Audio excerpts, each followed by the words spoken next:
I don't think you can go a week without seeing a young person kill themselves. I was younger when I had these thoughts, and now that I've become so determined to succeed in my future. You had these thoughts? Of course. Where were they coming from? Just a lot of self-doubt, I think. And my parents are separated, but I always used to think it was because of me, because, I never used to see him around. No one ever told me what was going on. And I always used to wonder, why did my dad leave? What did he do? What did I do? What did I do that was so bad? I used to wonder, why me, Kenyans in the UK really, really need to sort out their tribalism issue. It hurts me the most to see my mum go to a Kenyan function and there's grown adults there speaking in a language that they know she doesn't speak. You're both foreigners in a land that is foreign to you. Mm-hmm. And you don't need to ostracize someone even more, But what do you think many people get wrong about young people? This current government, they're very interested in belittling young people through their creative achievements. If you want to go to university and study art, the government are now we don't think that's a necessary career. Who are you to tell me what is necessary and what's not? If I want to study art, I'm going to study art. So you can imagine being a young artist, you're seeing that the government is taking away money from something that you're really passionate from. And you're just kind of why bother? Does racism exist for you as a black young girl, or that's just a myth that people put out there? Me personally, I haven't experienced major racism. I would say I've faced more misogyny than I have racism, which hurts. Because they're both things that that they are part of me. And some of these things are just so interlinked. Some people's racism comes with misogyny and vice versa.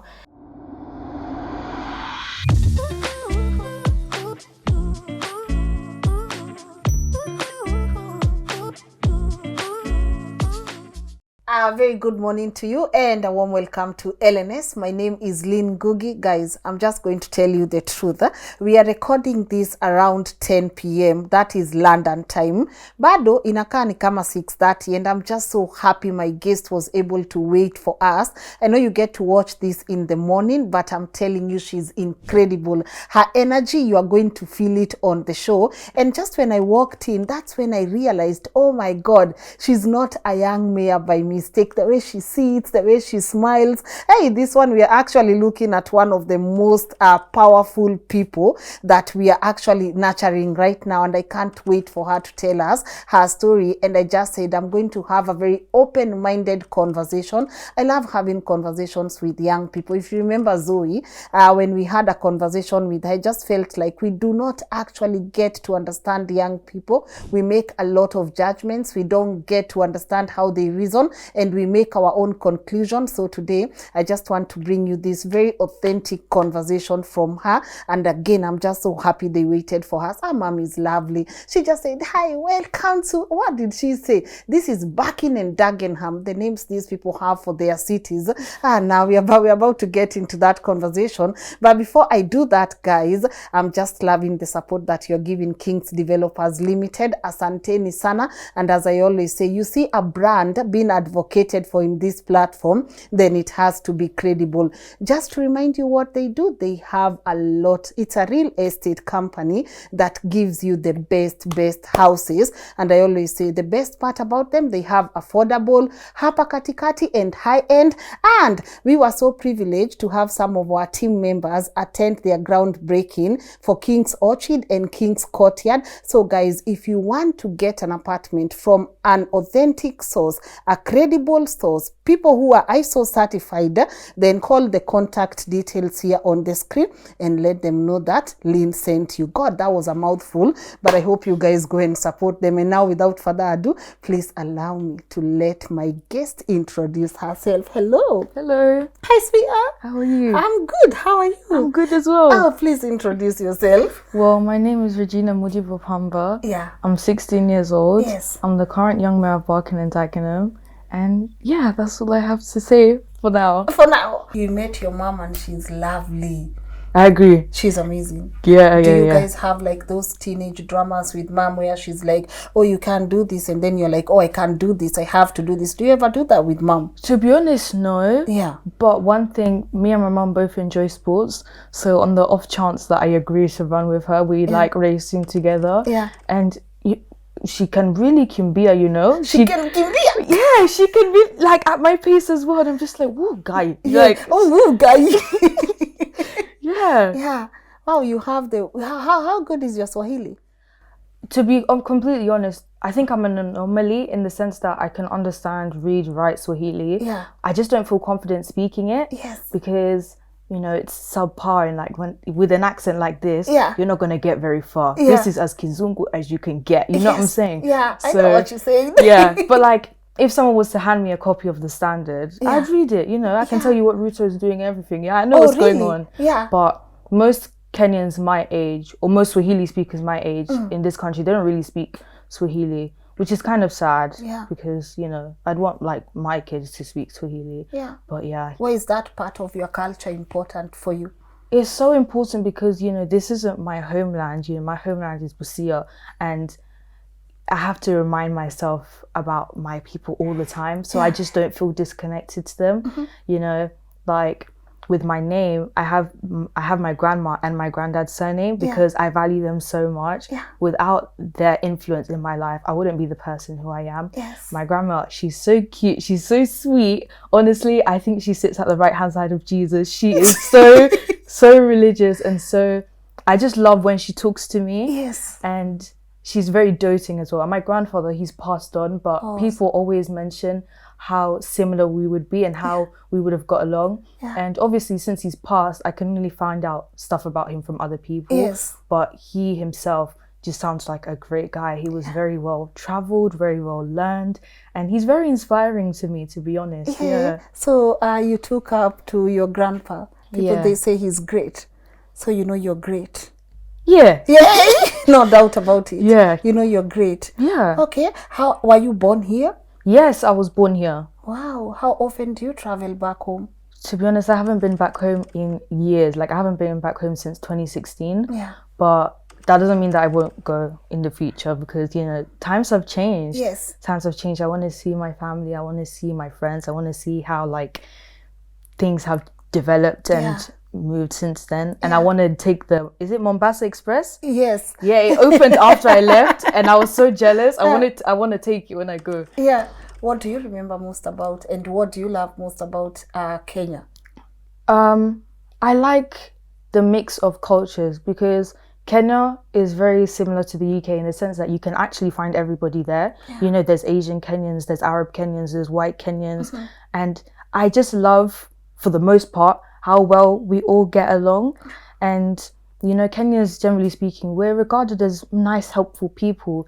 It's not a kind of country where someone asks where you're from and you say, oh, I'm from Kenya, and they, you know, you never get that reaction. Yeah. And it's beautiful. It really humbles me when I go back there and I can just take in my surroundings and just wow, like. And I love history. Yes. I love history, and as I've grown up, I've loved learning more about Kenyan history, and it interests me to the point where I can't even like satisfy my interest. Like, I really, really do have a strong passion for my country. I'm very patriotic. Everybody who knows me knows I'm very patriotic. And I see the flags. Yeah. Loyal you are. Man, this is so beautiful. Yeah. But given a chance, what would you change about it? Where do we start? It's a lot. No. As I don't think I mentioned this, but both my grandparents are from Busia, and as you know, Busia is close to Uganda. So from Nairobi to Busia, 8-9 hours. That's not very cute. A lady like me can't sit down 8-9 hours in the car. Squish kama hivyo. No. Hey. So, I think Kenya needs a train network or something, a better structured train network. Because there's no reason it should take me 9 hours to see my grandma. My poor grandma just sitting at home waiting for me with her cuckoo. She needs to see me, because it's sad that like it would be quicker for me to fly to Uganda and then drive the other way to see her rather than go through my own country, which really saddens me. And one thing I love mentioning to people is that in terms of like exports and stuff like that, Kenya's really good. We're good at what we do. Really? Third richest country in Africa, you know. We're not jokers. We're good at what we do. Yeah. And I think it's time we put money to action, you know what I'm saying? Yeah. Like, as I said, when I think about the area my grandma lives in, the people are happy. People are very nice. People are happy. But it could be better. Yeah. You know, there's not many healthcare facilities. And the ones that are there, you're better off just, you know, treating yourself at home. Mm-hmm. There's not much, you know, for school, educational prospects. There's not much. You know, for some girls, they finish standard 8 and they just think, okay, now it's time for me to get married, because there's nothing else for them to do. Mm-hmm. Job prospects, not much. Yeah. And I don't think anyone deserves to do that, you know. Mm. At least finishing to Form 4 is the least that your country can do for you. Yeah. And at least giving you the materials to finish until then is the least that they can do for you, you know? Yeah, I know. What else do you think we can change? I'm really interested To be in honest, this part. Mm-hmm. I haven't faced this issue much in Kenya itself, but Kenyans in the UK really, really need to sort out their tribalism issue. I wouldn't necessarily say it's bad, you know, no one's ever beat me up because I'm not Kikuyu, but I can always sense and feel that they're treating me different because I'm not. There's not many Kenyans in the UK, to be completely honest. So it's no wonder that people feel most comfortable with their own. I completely understand that. A little bit more facts for you. So as I mentioned, I'm Luya, and the Luya people, we can be split into, I think it's either 19 or 21 sub-tribes. So that's a lot. And I'm from the Samia sub-tribe. In this country, I only know one other Samia family. One. And there's about 500,000 Samia people. And so it's small. It's really small. And like, it hurts me the most to see my mum go to a Kenyan function and there's grown adults there speaking in a language that they know she doesn't speak. Because as Kenyans, we're very lucky. Most Kenyans are multilingual. You know, they speak Swahili, their mother tongue, and English.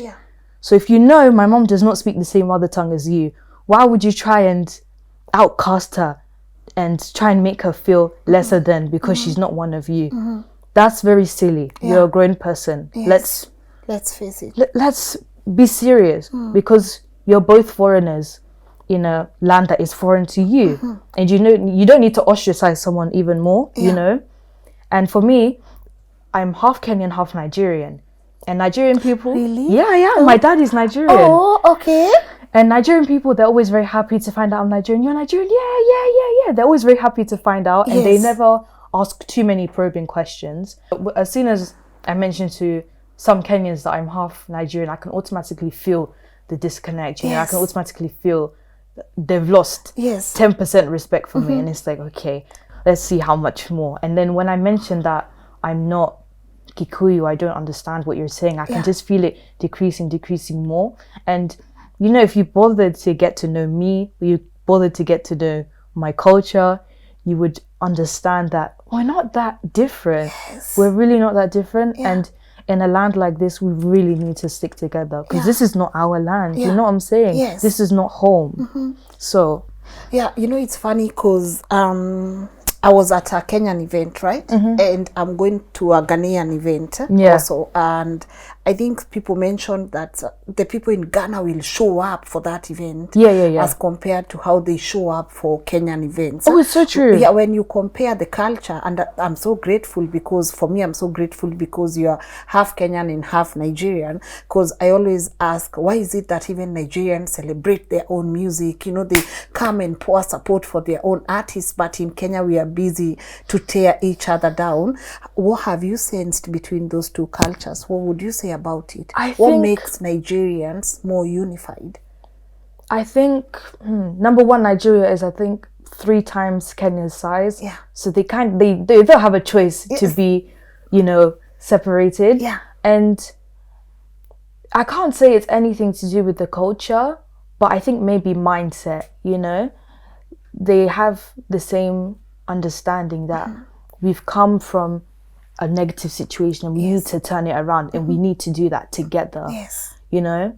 And it's, to be honest, when I compare the two countries, of course, West and East Africa, but in terms of like religion and culture, you know, Nigeria has a Muslim population, Kenya has a Muslim population, Christian population. Yeah. And, you know, we're colonized by the same people. We both speak English. And I don't know what it is, but sometimes it can just be like a sense of entitlement. Some Kenyans feel a very heavy sense of entitlement you're not entitled to nothing, by the way, in this life. Nothing is guaranteed. And it feels like they're all in a competition with each other. They all want to one-up each other. And that's not how that works. And it goes against what being Kenyan even is, you know? If you look at our national anthem, if you look at very popular Swahili adjectives, they're all about togetherness and community, umoja, you know? Sisi Ubuntu. Yeah, they're all about that. And it's sad that you can't carry those values with you. Yeah. It doesn't make sense. Yeah. And I don't know. Do you ever go to Nigeria? I visited once. Yes. I visited once when I was very young. So Yeah. I don't know. But there's a large amount of Nigerians in the UK. Yeah. And I'm definitely open to visit in the future. Yes. I'm definitely want to explore that side of my culture more. Yeah. But I think I do feel more connected to my Kenyan side just because my mom is the Kenyan one. Yeah. And like, you know, I know the language, I know the history a bit better than Nigeria. Yeah. All right. Let's talk about young mayor. For me, when I found out you're a young mayor, I was like, what's young mayor? What exactly do they mean when they say young mayor? Should I explain it? Please explain it. And how did we get here? So, and what exactly do you do? Okay. So in England, you've got like regional councils. Yes. So this area is Barking and Dagenham, and they have a council. Yeah. And then that council is part of another council for all the councils in London, because we are a London borough. They're called boroughs here. Yes. So we're a London borough. And then all those boroughs unite to form the government. Yeah. So within the actual councils, you've got councillors that help dictate like local laws and stuff like that, and things that go on in the area. Not so much the government itself. Whenever something is going on in England, I can't speak for Wales and Scotland and Northern Ireland, but when something is going on in England, it's normally gone through the local council first, and then the government has given them money. Yeah.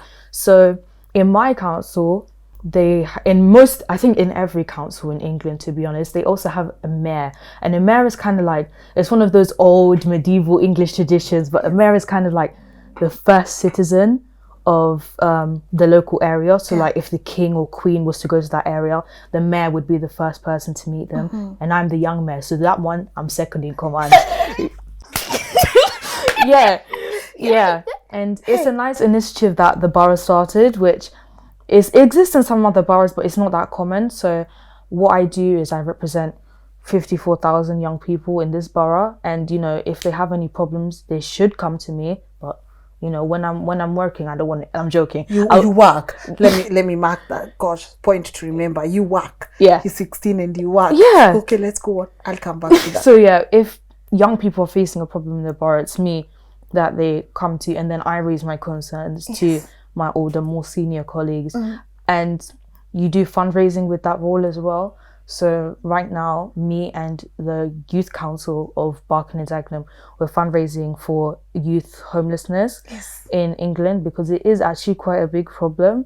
And you know, it's sad, like I can't imagine me being homeless, but I have to remember that is actually the reality for young people here. And it's something that I just can't, like, homeless people actually get me. It's like, especially if they're like middle-aged man, I don't know why, but it always makes me upset. Like I could be at the train station and see a homeless person, I just start crying. Like it's because imagine, you see how it's 10 p.m, we're in my house, you actually don't have anywhere to go. What do you do? What do you do is something that I resonate with personally, and it's something that me and my local youth council are very committed to tackle. So the way it works is that in this council is that they have an election once a year, so all the youth councillors come together, and then you have to give a speech, you know, why it should be me, etc, etc.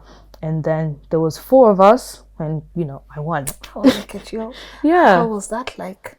I screamed when the result came out because I was so shocked. I actually didn't think I was going to get it, because there was actually another Kenyan girl that was running for the same position. I was like, you know what, if I don't win, it's fine, because another Kenyan's going to get it anyway. So mission accomplished. So I thought she was going to get it, because me personally, whenever I do my speeches or whatever, I don't like to write a script.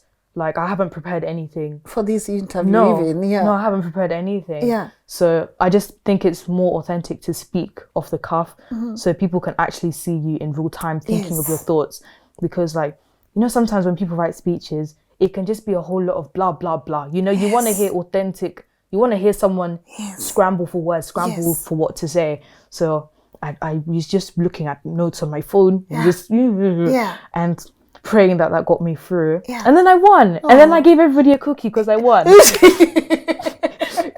So with that role, sometimes organizations will invite me to come and, you know, have a look around, come and, you know, talk to people. And I really enjoy that because I do see myself going into politics in the future. Really? Yeah. Okay. Yeah. I do see myself going into politics in the future. It's something that I enjoy, like, just generally, and it's something that I know I'm good at. Look, I'm talking to you right now, so I'm not scared of my voice. Yes. And you have a beautiful voice. Thank you. Yes. You know, when I was younger, I used to think I sound like a man, so I didn't like my voice at all. I did not like it. Yeah, there was one time I heard myself singing when I was 10. I said, "Guy," and I just closed my mouth and I didn't sing again for a week. I did not like my voice. But and I realized that I can speak with a certain conviction and a certain dictation that makes people listen. And I have a certain conviction, and it's good to use it for good, you know? And that's what I hope to do in the future. But for now, visiting organizations and talking to other young people and talking to the council are all part of my role as young mayor. Wow, congratulations. Thank you so much. You don't even need luck. You have it in you. Go get them. Thank you. Go and just go and conquer. You have it in you. You know, I just feel like I'm speaking to someone who is so authoritative. Like, I'm even trying to watch my words right now. I don't want to mess anything up right now. You know? No, I'm very non-confrontational. It's fine. I'm very passive. It's okay. Good job. So you work? Yeah, I do work. You're 16? Yes. So have you finished school? You start school in the UK at 4, and that is called reception. And then you have year 1, 2, 3, 4, 5, 6. And year 6 is, year 6 is standard 5 in Kenya. So year 6, you do something called SATs. And SATs would be equivalent to KCP? Yeah, that one, the primary exam for Kenya. The one for class 8? Yeah, okay. But you do it earlier, and obviously it's a lot easier because you do it earlier. Then you move on to secondary school, year 7, 8, 9, 10, 11. So year 11 is form 2. Yeah, year 11 is form 2. And from there, in England, once you turn 16, you have to stay in full-time education, or you can get an apprenticeship. But in Wales, Northern Ireland, Scotland, you can drop out at 16. So right now, I'm in that period between form 2 and form 3. It's currently summer holidays. So I did my GCSEs this year, which would be equivalent to KCSE. But obviously it's a lot easier than KCSE because we do it earlier. And then we have year 12 and year 13, which is form 3 and form 4. And then after, in year 13 you do your A-levels, which would be college for Kenya. Uni. Or uni, but they're the same age as people in form 4. It's just that we had the GCSEs in the middle. So I'm waiting for my GCSE results. Today is the 6th. So I get them in around 2.5 weeks. I'm not nervous. I'm not nervous. I just want to get the paper and go home. I just want to get the paper and go home. They're wasting my time. I finished these exams in June. So from midway through June to the end of August, I've just been, just waiting in limbo. So I was like, you know what? I'm going to get a job. And I got a job. And it's good. I like my job. What do you do? I'm a cashier. I'm a cashier, yeah. You're a cashier? Yeah. How is it? It's okay. Yeah. There's no chairs at my work though, which is kind of sad. They said they can only give you a chair if you're pregnant or you break your leg. And I'm not really interested in either of the two right now. So I just have to stand, which I don't like doing. Is it Is the pay good? How do they pay you per hour? I'm an hourly worker. Yeah. but they pay above minimum wage. In the UK, like minimum wage is dictated by age. Yeah. And because I'm 16, so from 16 to 17, you have to earn more than £5.20 an hour. Yeah. I earn £11.45. Okay, I gotta calculate for my people. give me a minute. Per hour. Per hour, yeah. They pay you 2,000 shillings per hour. How many hours do you put in? As little as possible. Why? I like my bed. No, I'm joking. Yeah. I'm contracted for 12 hours, but I often do more than that. Per week? Per week, yeah. Okay, 12 hours okay. per week. Per day? Where? I can't do 12 hours per day. What do you take me for? No. Why can't you? My work is not close. Yeah. Like it takes me about like an hour, more than an hour guaranteed to get there. Yeah. Do many 16 years get to go to a job here? Yeah. Yeah, because there's so much availability for work.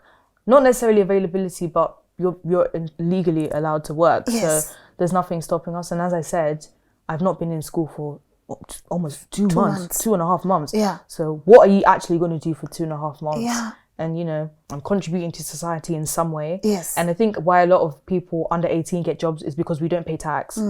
So from our salary, the government does not take any tax from it. So whatever we make, we take home. Yeah. Exactly that, which is good. And same if you're a student, you don't pay tax here. You don't. On what you earn. Okay, take me back to education. Who pays your fees? Oh, it's free. It is free, which there is private schools here, which obviously you have to pay for. Yeah. But for the most part, education is free. So that's very good. No one pays my fees. I have been to private school before, but I went there on a scholarship. Yeah. Because it is expensive. Yeah. Kenyan private schools are cheaper than English. UK. Yeah, definitely. Yeah. I'd go in a flash. Yes. Yeah. Look at you, 16 and working and a mayor and God, you are amazing. Do you get that a lot from people? Yeah, like there was this one shosho when I was in, no, not shosho, guka. That's guka. Yes, guka for male. Yeah. Yes. In the council office when I had they do something called a mayor making event. Again, another old tradition where they lead out the old adult mayor. Yes. And they lead out the old young mayor, and then they bring in the new adult mayor and the new young mayor.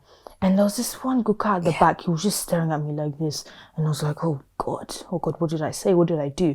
And he came to me and he looked very similar to my granddad. And he was just there like, I've been in this council so many years.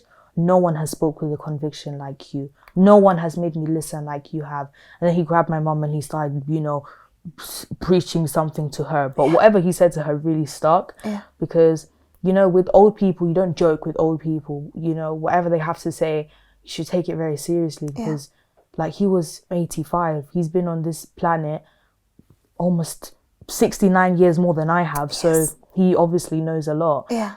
And I was very appreciative of his message for the most part. And people have always been saying that to my mom, especially when I was younger. They always used to be like, this child, there's something about this child. Yeah. There's something about this child. Yeah.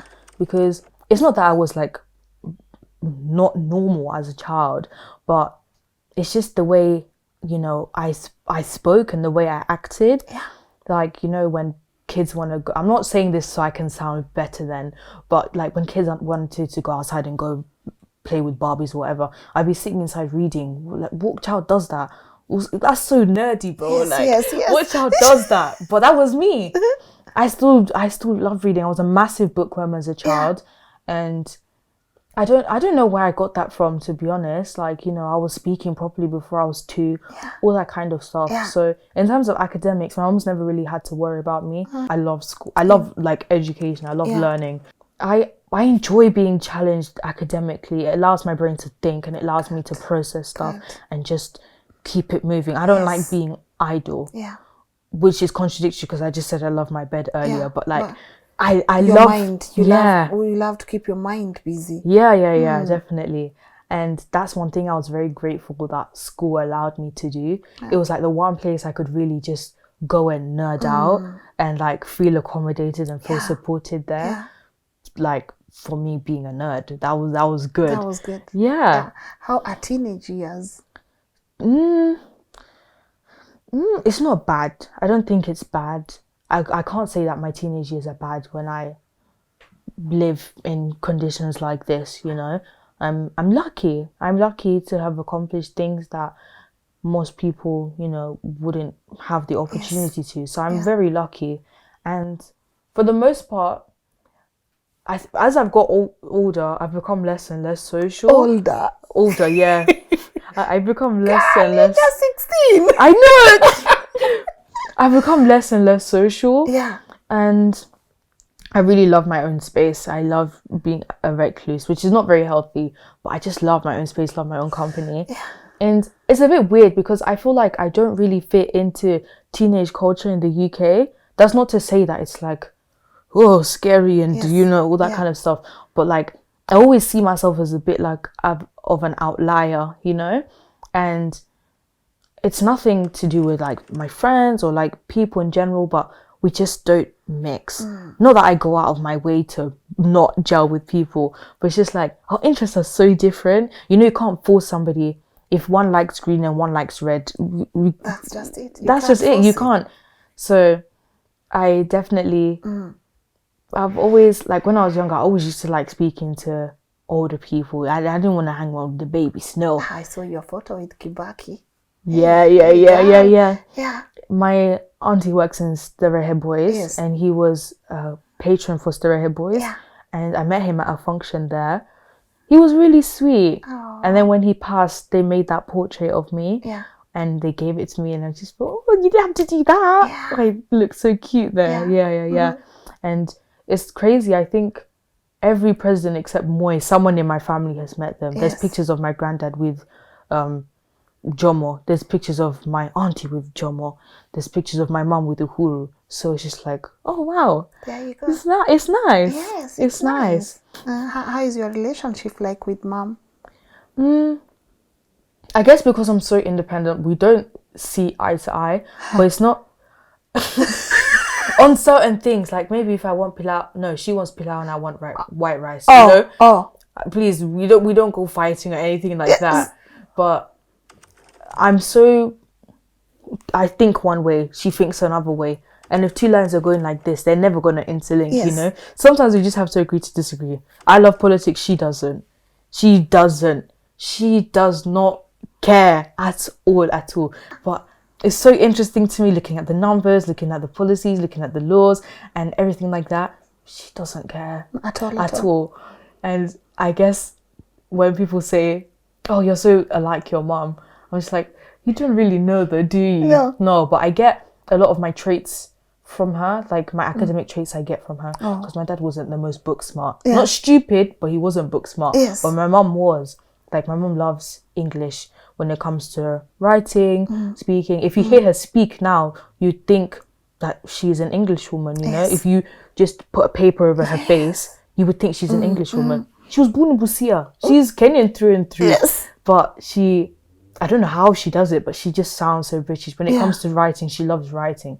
Like when she was doing her master's degree, she was so happy to be just writing all the time. And it was so nice to see. But I kind of hated her for it because I wanted to be the one saying, oh my God, I was the first person in my family to graduate in England. And she took that away from me. So I did hate that. She did. I hated her for that a little bit. Yeah. But it's nice. She's definitely been a source of inspiration for me because she's come from far. She's my only relative in the country. So it's her or nothing, you know? And she's my relative, but who are her relatives, you know? Her mum is not here, her dad is not here, her siblings are not here, her aunties are not here. You know, it's just me. And, you know, what's 8-year-old me going to do for her? I can't pay the bills or anything like that. So what do you do with your money? I'm just joking. I spent it on KFC. I really like KFC. Really? Yeah. So what do you do? No, really. What do you do? I save it. You save it? I save my money, yeah. Look at you. Yeah. So just KFC and save it. Yeah, or sometimes we makeup here and there, blah, blah, blah. Yeah. But my friends are like, oh, you spend too much on the makeup. Whatever. When I die, I'm not going to take this money to the grave. Yeah. So I'll quit right now. So then when I die, I can die. Hey, empty. Zero. Empty. Mom's money is your money, guys. Then your money is my money. Your money. No, but if she asks for money, I'll give it to her. Okay. Like, I'm not, as I said, I'm not stingy with money. I'm yes. gonna die. Yeah. We're all gonna die. I'm not gonna take it to the grave. Yeah. Can you use cash in heaven? No. I don't think so. I don't know so. Let me finish it now. Yes. You know? So it's not something that I'm too... Okay. You know? All right, let's talk about boys. Let's talk about your boyfriend. You're dating. Who said that? No, I'm just asking. Yeah. No. Yeah. Yeah. Yeah. No, he's really nice. He's really nice. You in a relationship? Yeah. Oh, yeah. It's been 8 months or so. He's good? How do you know he's good? I know. How do you say in Swahili? Roho inajua. Roho mzuri. Roho mzuri? Yeah. Does mom know? She'll find out when she watches the video.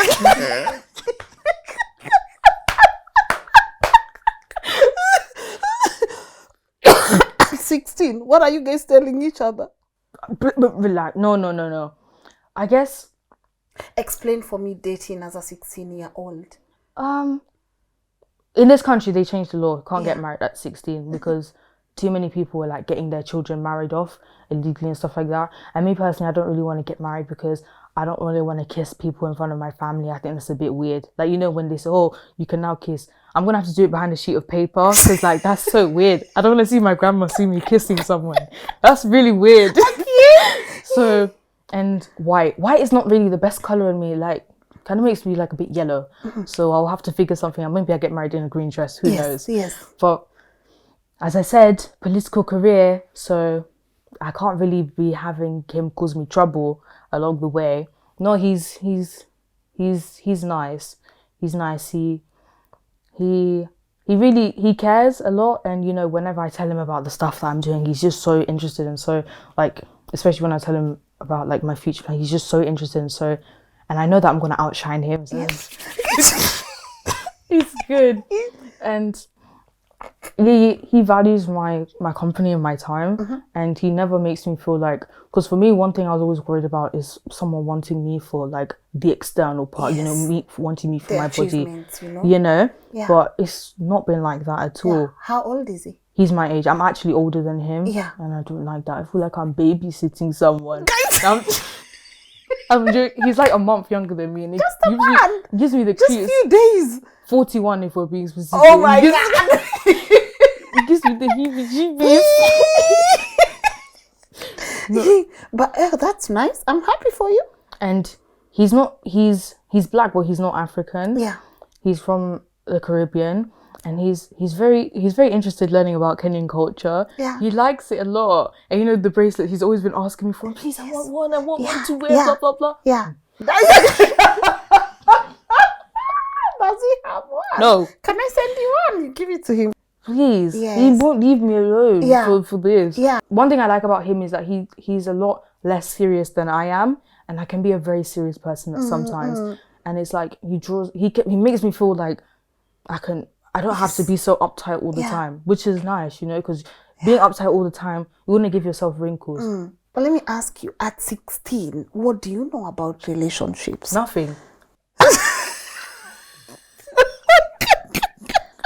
I felt like Job when he was being led by God. God said, don't turn around. And Job said, okay. He's just walking. He's just walking. He's just walking. So you're just walking. Navigating kidogo as you find out. Yeah. But that's interesting. Happy for you, you know? Yeah. Good. Iko poa. Yeah. He likes Kenyan tea as well. So that one was like a tick in my book. I know what I'm going to send you. Kenyan tea, Kenyan bracelet. What do you like you?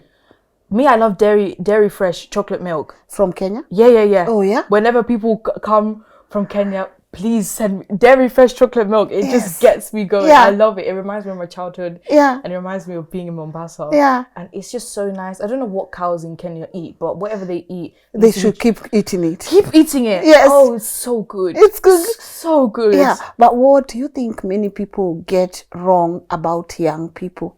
Because, you know, like right now, people are like, these young people can't be told nothing. They act like they know this generation. It's just too weird. What do you think? But to be honest, if people you get look at wrong? the state of the world, what are we actually meant to do? I'm going to give you like a British example. Because obviously, I'm the same as a Kenyan young person, but what we go through is difficult. So, for example, you can imagine primary you don't pay, secondary you don't pay, college you don't pay, then university suddenly you owe the government £27,000. Where are you going to get that from? Where are you actually going to get that from? Especially since you haven't been paying for school throughout your entire life. Where are you going to get that from? And this current government, they're very interested in like belittling young people through their creative achievements. I'm very because with university they're limiting some of the courses that people want to study. So if you want to go to art and study, like if you want to go to university and study art, the government are now like, we don't think that's a necessary career. Who are you to tell me what is necessary and what's not? If I want to study art, I'm going to study art. So they're reducing funding for these types of courses in school. So you can imagine being a young artist, you're seeing that the government is taking away money from something that you're really passionate from. And you're just kind of like, why bother? Why bother? General day-to-day living, especially in London, is very expensive. It is very expensive. If you see the kind of houses people are living in, you will be shocked. Not because they're dirty or because they're unkempt, but a room like this is somebody's whole house. You have kitchen this side, they just put one shower there, they put a bed there, and you're paying about £1,500 a month for that, excluding bills, and you still have all the other bills to pay. And jobs in this country, they're very reluctant to pay people nicely. This is the UK, you know. We're not talking about a country that is poor by any standard. This is actually the United Kingdom, and it's so sad seeing people that have been working their entire lives, because we had a really, really bad inflation rise like last winter. Things going up by 13%, 20%, 84%.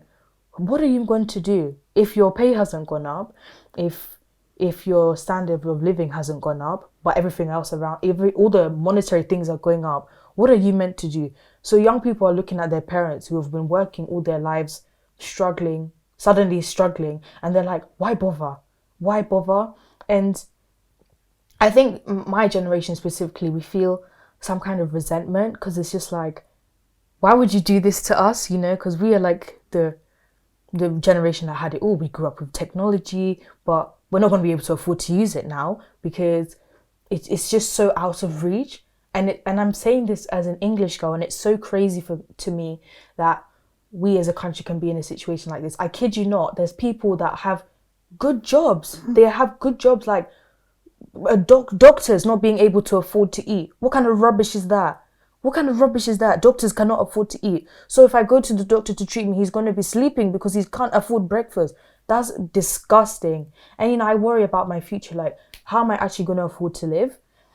I'm lucky in the sense that I have a thought out career plan and how my next steps and stuff like that. So I know that what I want to do is not something that's too unique in the sense that it won't pay. It will pay. Yeah. But it's just like, I know for a fact that when I'm older, I can't live in London. It's too expensive. And this is the city I've grown up in all my life. It's home, you know, and I won't be able to afford it. And young people are just looking like, what's the point? What is this for? You know, why are you putting us through this? And I think a lot of things that immigrant parents forget is that we're not home anymore. This is different.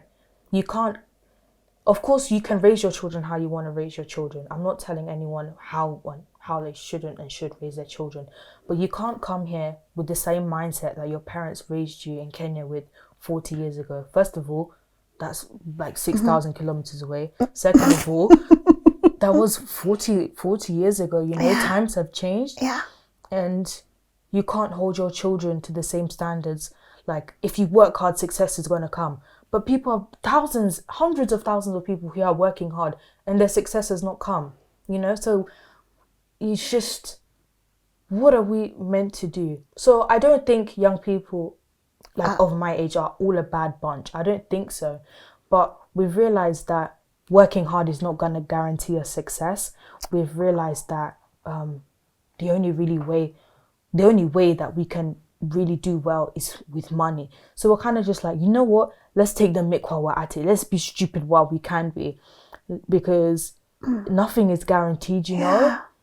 And it's very sad because I'm a young person too. I completely empathize and I completely get it, and I feel so sad for my peers that want to do things that are more unconventional and know that there will be like stereotypes and prejudice for it, and it breaks my heart so much, because no one should deserve to have their dreams shattered, you know? Yeah. I wanted to be a ballerina, but I let that one go very quickly. Very, very quickly. But my dream was shattered by myself. No one deserves to have it shattered by the world. No one deserves that at all. It's wrong. And for what we go through, as in like in terms of school stress and stuff like that, it's completely reasonable that young people act out the way they do. It is completely reasonable. You think about it, you've been studying something for 1, 2, 3, 4, 5 years, and then you have an exam in it. This exam is your last chance. If you fail it, maybe you have to pay to retake it. So there's that. We're the only country in Europe that does exams at 16. Everybody else is either 17 or 18. And some people in the exams are even 15. I was 16 during the exams, so that was good. But some people are even doing life-changing exams at 15. GCSEs are so important here, or they've been made to feel so important. So if you fail, you feel like the world is going to end. However, that's not the case. But the way certain parents and certain governmental policies make it seem as like, if you fail, that's your last option. And it's sad. And they changed the grading system as well, so now it's even more harder to get good grades. Only the rich people that go to private schools are getting the good grades now. Like during COVID, it was a whole big thing that if you went to school in a rich area, you were 30% more likely to get a better grade just because you went to school in a rich area. So you can imagine you're watching from a poorer neighborhood and you're seeing yourself get screwed over like this. You're just like, this is so silly. Then if you fail any other exam, you have to pay to retake it. £80 to retake an exam that was forced onto you by the government. And let's say you pass English and maths, but you fail everything else. You can't afford to pay £80 for what? For 4 or 5 other subjects. That's too much. That's way too much. That's about £400 to... That's a lot. It is. And that's just to retake it once. So if you fail again, like, that's your problem. And it's sad. I definitely think we need to figure something out about that, because it's too much stress. How are you guys dealing with your mental health? It's bad. In this country, it's bad. It's really, really bad. I don't think you can go a week without seeing a young person kill themselves. It's really bad. You know, even like on TikTok, you will see people killing themselves because they just can't cope. They realize that there's nothing for them here. Well, obviously not, but they think that there's nothing for them there, and they've become so convinced in their head that this is the right option. And I do empathize with them. I completely relate to what they're seeing and what they're feeling, but I was much younger. You're going to get annoyed at me when I say this, but I was younger. Okay, there we go. I was younger when I had these thoughts, and now that I've become so like determined to succeed in my future. You had these thoughts? Of course. Where were they coming from? Just a lot of self-doubt, I think. And, you know, I've not always been dealt the nicest cards in life. Like when I was younger, my parents are separated and I didn't really know the ins and outs of it.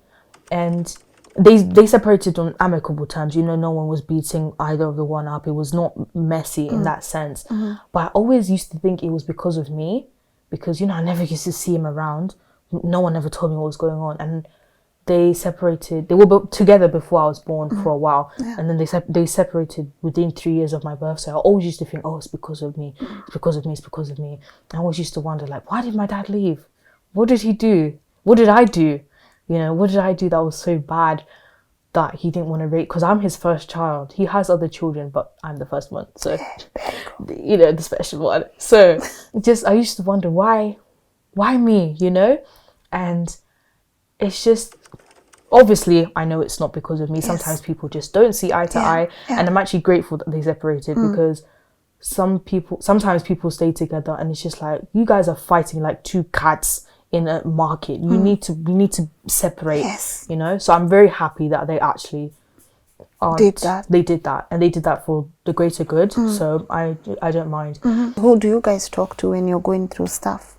Some schools have like school counselors and stuff like that, but I guess you just have to talk to each other because like sometimes you may feel like your parents don't listen, or you may feel like you're nagging them too much. Yeah, so you just keep it to yourself. And for some people, like, that can actually build up and build up and build up and have devastating consequences. But for me, as I said earlier on, I like writing, so I just used to write a lot of my stuff down. Once I've wrote it, it's done. It's done.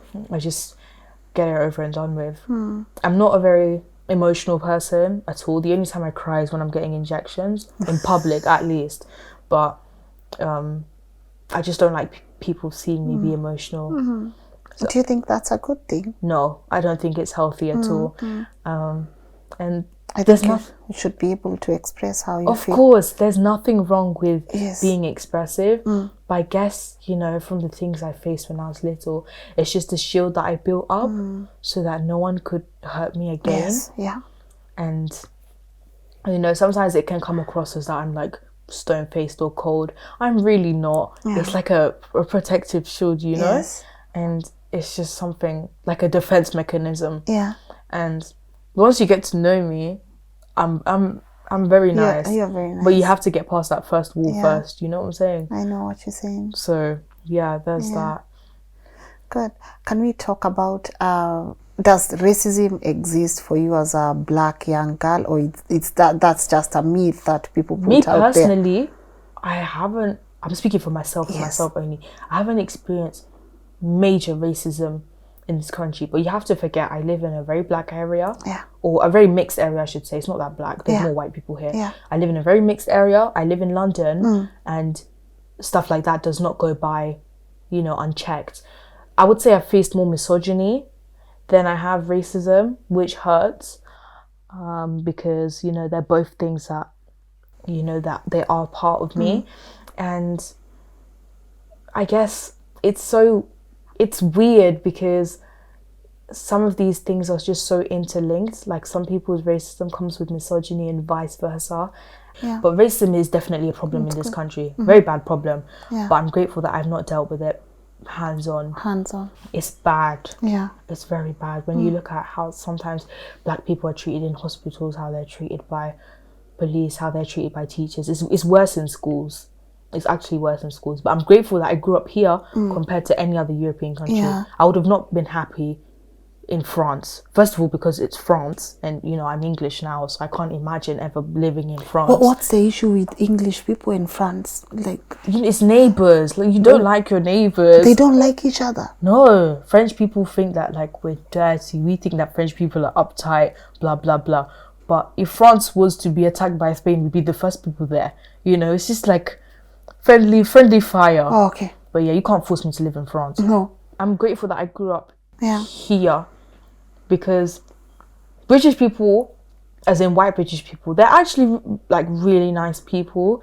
You know, this is a very historical white area, and sometimes you can feel a bit weird. Imagine you just got all these weird neighbours and they're from this place and you don't know them well, and they're this, and then they're practicing this culture.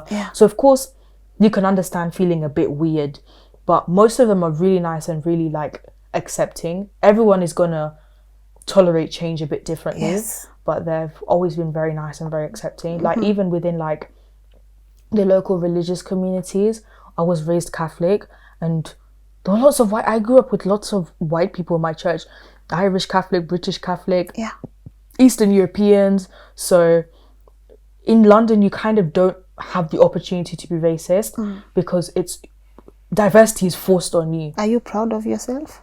I am, considering how far I've come. And obviously we've not gone into my whole life story today, but don't worry, we're going to do part 2. Oh, you think? 5 years time. Oh, 5 years time. 5 years time. Where are we going to be 5 years time? How does that vision look Well, like? I would have just graduated university. So I would be in bed because I've finished my final dissertation. What more do I have to do? I'll either be in bed or on holiday, because I need to party once I've got my degree, you know? Period. Yeah. I need to, you know, be a slave buddy overseas. Yes. So yeah, 5 years time, I think I'll be graduating. No, not think, I know. I'll be graduating. Maybe Dubai, Greece. I call you, let you know where I am. Yeah. So I promise we're gonna do it. Okay. I promise. That's a promise. Okay, thank you. If I'm still alive, God willing, I don't say that. No, knock on the wood. But just so you know, I want to have this conversation 5 years. I think definitely I'll be taking my political career further. Yeah. I should actually mention that a young man's role is not a political role at all. Yeah. It's more ceremonial. Like we're not really meant to mix the two together. Yeah. I don't care. I like politics, and you can take away the young man's, but you can't take away my love of politics. Yes. So sometimes I'd be a bit sly about it. But so there's that. I definitely think I'll be, laying the groundworks for me moving up into the world of politics. Yeah. It makes me very sad because when I was younger, I wanted to be president of Kenya, but I can't because I wasn't born there. So automatically I can't. And I was so sad. I was going to give everybody free healthcare. Oh. So sorry guys. Maybe another universe. Maybe in another universe. Yeah. But that's very thoughtful though. I did. I really wanted to. Yeah. But mum was like, where? Wendy, you're not going. You're not going. You're not going. Yeah. She was like, I don't think Kenyan people are ready for what you have to say. Yes. I'm a very, very English girl in thought. And Kenya is not in the past, but I just don't think if the vast majority of Kenya was to experience English living for a week, they'd be definitely shocked out of their heads when they see like how empty church is, when they see, people drinking in the streets and stuff like that. Yeah. Church is empty here. Church is empty. Only black people go to church. Black people and Eastern Europeans, that's it. Everybody else does not go to church. Why? I guess they're just not really religious. Like some people, they only go to church once a year. Yeah. Maybe for Christmas. Yeah, Jesus born, go Yes. home. Or Easter, Jesus resurrected, go home. Like that's it. Go home. Yeah. Hey, do you go to church? No, I will be honest. Because to be honest, I am working, right? So the schedules don't coincide. But I guess religion's always been like a difficult point for me. Yeah. I love religion. I'm going to study it in university alongside politics.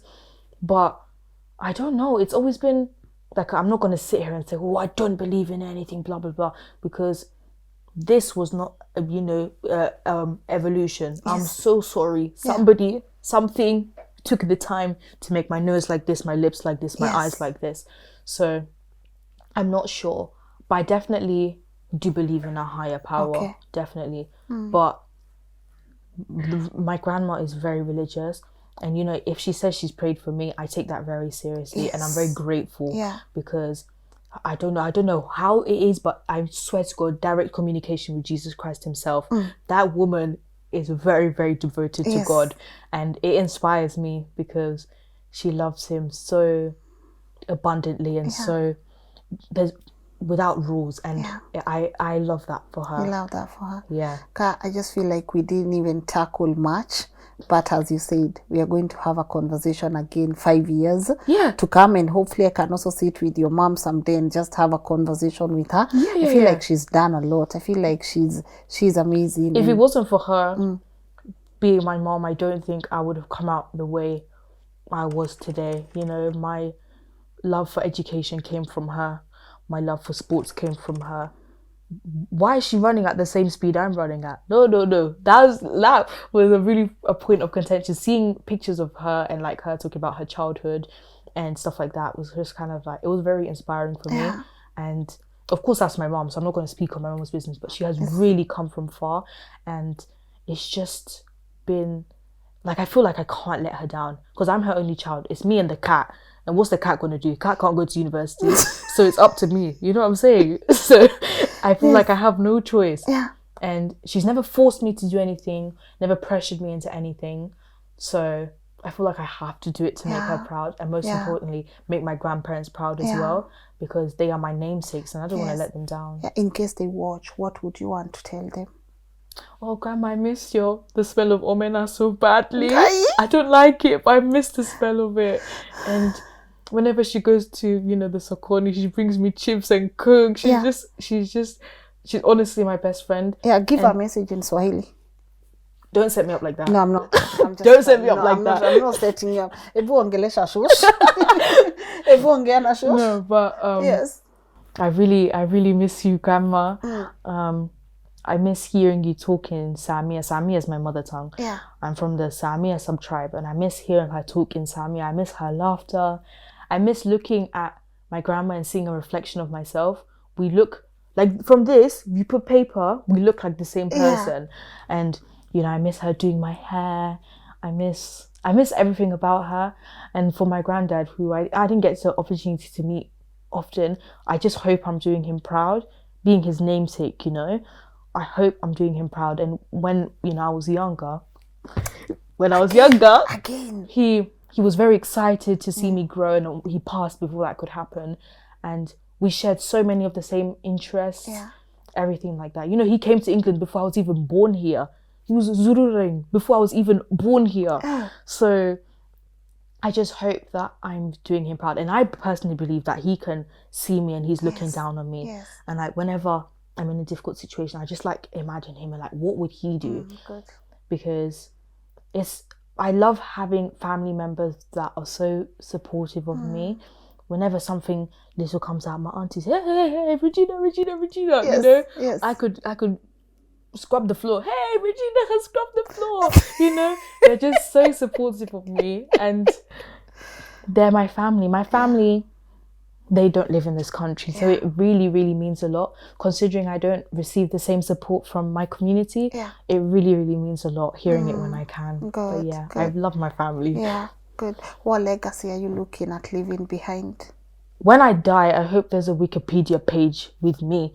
I'll be very happy, because you know Wikipedia, that one is truth. You can't delete that one or anything. So I want my Wikipedia page. But also, I just hope that I'm not forgotten, because I feel like when you're forgotten, that's when you really die. You know, that's when it's really over. And I hope people remember my strive for equity and my strive for equality and my strive for goodness. You know, I don't want to let people that look like me down. I want them to all be uplifted alongside with me, because we all deserve it. And there's nothing in this world, there's nothing that's impossible, except maybe moving a mountain, but that's a bit weird. Why would you want to do that anyway? Why would you want to move a mountain? Just like relax. Regina. You know? There's nothing in this world that's impossible when you work with other people. You can't do everything by yourself. You can't. You're not the Holy Spirit. You can't do everything by yourself. You're not the Holy Spirit. You have to work with your community. You have to work with your people. Yes. And you're not the Holy Spirit. No. Hey, sweetheart. In another life, you could also make nice lyrics, you know? You know, as I told you, I used to sing when I was younger, but when my voice... When you were younger. Okay. Yeah. Back then, but when my voice changed and I woke up thinking, guy, am I Richard? I stopped. You stopped. But anyways, as we wind up, because I just feel like we haven't even touched on a lot. For any 16-year-old looking at you right now and they feel like they don't even know where they belong, what would you want to tell them? Don't compare yourself to me, because that's your first mistake. I am not you. You are not me. You know, we're two different people. We were put on this earth for a different purpose. You know, some people in life, they're not going to be president of USA. They're not going to be world's fastest man, world's tallest man, whatever. But if you can find that little niche that really just makes your heart sing, whether it's owning bookshop, coffee shop, you want to be a doctor, you want to be a lawyer, whatever it is, that little niche that really just makes your heart sing, whether it pays well or it doesn't. Because I feel like we're past the point where we're working for good life and money. You have to work for good life. Because as I said, you can't take money to heaven, leave it at the door. So work for a good life. If you are looking at me saying, oh, I wish I had the things that she had. Just remember, you don't know what's in my mind, you know? You don't know all the struggles I've been through. Sure, I've opened up about a few, but you don't know everything I've been through. And what I have is what was entailed for me. What you have is what's entailed for you. And it's going to come, whether it comes at 16 or it comes 36, 66. It's going to come. You see those shoshos that get married at 76? Yes. They're so happy to get married. And they do what? When they're going to meet their husband at the altar. 76 years to find their one true love. Yeah. You know. And it's 76 years to find their one true love. And time, of course, our time on this earth is limited, but whatever is meant for you will come for you. I guess the best thing I could suggest is just to knuckle down and get what you need to do done, But once that's over, live your life. For yourself. Don't let other people live through you, because that's how you're going to destroy yourself. That's one thing I hate. I hate parents that live through their children. Just because you wanted to be a ballerina doesn't necessarily mean your child has that aspiration. You know, I really don't like it. If you wanted to do ballet, there's adult ballet. Go and do those Russian spins. Yes. Don't force your child to do them. If you want to be a lawyer, go back to school. Yes, especially in this country, because there's always an alternative. You know, when it comes to education, money is not really a big hindrance for most people. We have free universities here. You can get scholarships. You can get assistance from the government. Don't let money be a hindering factor in how you live your life. Okay. Of course, if you want to live in Dubai, can't help you there. But if you're being realistic, don't let, I can't afford blah, blah, blah. Yeah. Live your life with so much conviction. People will look at you and go, I want the life she lives. Okay. But they don't know your struggle. They don't know your struggle. Yeah. I appreciate you. And thank you even for making time. But even before I wind up, anything else you wanted to add that you feel like we should have touched on? What lipstick is this? It's very good lipstick. It stayed on very, very nice. My nails too. Yeah. I'm telling you, girl, I'm trying. Much.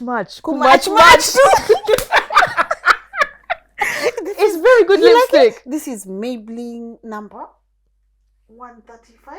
I think Maybelline number 135. I think you should work for Maybelline. To let go me. They should. I hope they're taking notes, man. You and Lydia, definitely. Yes, I hope they're taking notes. You know, because it's really stayed. I'm thinking, are those lips tattooed? Oh. You're the first person that has told me this.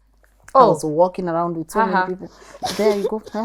I think the only thing that we haven't mentioned on is, you know, just be grateful for the life you have. Whether you're going through a rough patch right now, it's not eternal. As I said, Shosho's getting married at 76. And they...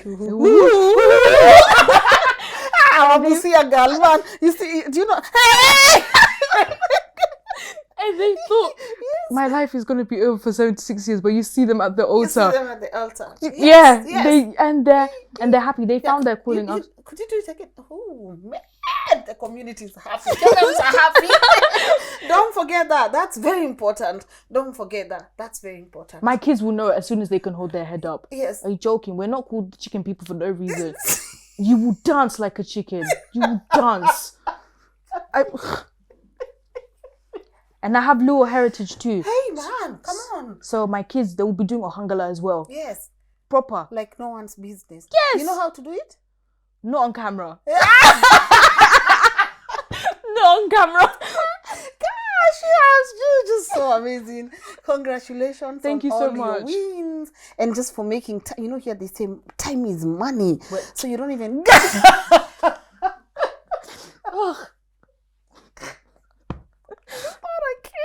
Is that the Nigerian you come? Yeah. Yeah.